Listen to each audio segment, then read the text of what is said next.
Во моментов од 35 до 40 дуќани се издаваат во строгиот центар на Прилеп во Старата чаршија, нешто што се нема случајно со децении.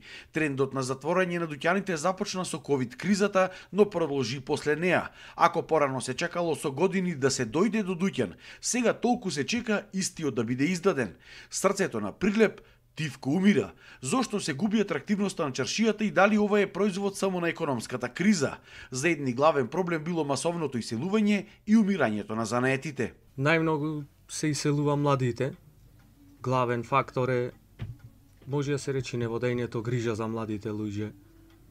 Па еве да се заеме и ние, не, и занаетите се малце заташкани, нема. А чаршијата наша беше позната по баш занаетчиски дуќани, занаетчиски работилници. Сега сето то заминува. Не верувам дека ќе се врати некојаш како што било. Никош нема волку да бида празни дуќани или да се чека со години. Обично Сабаљева кој се откажала попладне ќе се издал дуќан, а сега има премногу оставан дуќани што не се издадени. И сега е причината најголема што нема занаетчиство, нема занаетчиство. Значи напрсти се број од мојата бранжа, уште на едната рака се бро занаетчи што остане, па други да не зборувам. И мислам дека најголемата причина е тоа што нема младеж, нема заинтересирани за занает, и занаето пропадна, го турнаја. За дел од дуќанџиите пак проблем било тоа што со реконструкцијата на булеварот Гоце Делчев се забрани паркирање во центарот на Прилеп, а ветените катни гаражи не се изградија. Велат чаршија без паркинг не може да функционира.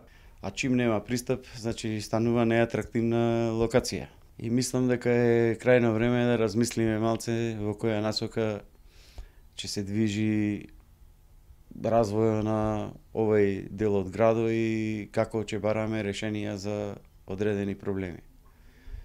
Дали тоа ќе биде катни гаражи, дали ќе биде, ако се грешки направени, исправање на грешките што се направени, значи ако се направиле тие грешки и потези, се затвориле паркинг места, ако веќе немаме друга солуција, ќе мора да бараме решение како тоа да го поправиме. Старата чаршија ја изгубила атрактивноста и поради тоа што се изменил автентичниот изглед, а државата не презела ништо за тоа. Се дозволи пред се да се менува ликот на старата чаршија, се уфрли пластика, алуминиум, потоа се смени сообраќајната инфраструктура во градот, улиците кои беа прометни, со од кои работеа дуќаните, се направија пешачки зони, во ноќните часови, попладневните часови црна темница, тотален мрак во чаршијата, што придонесува за едно дополнително сивило.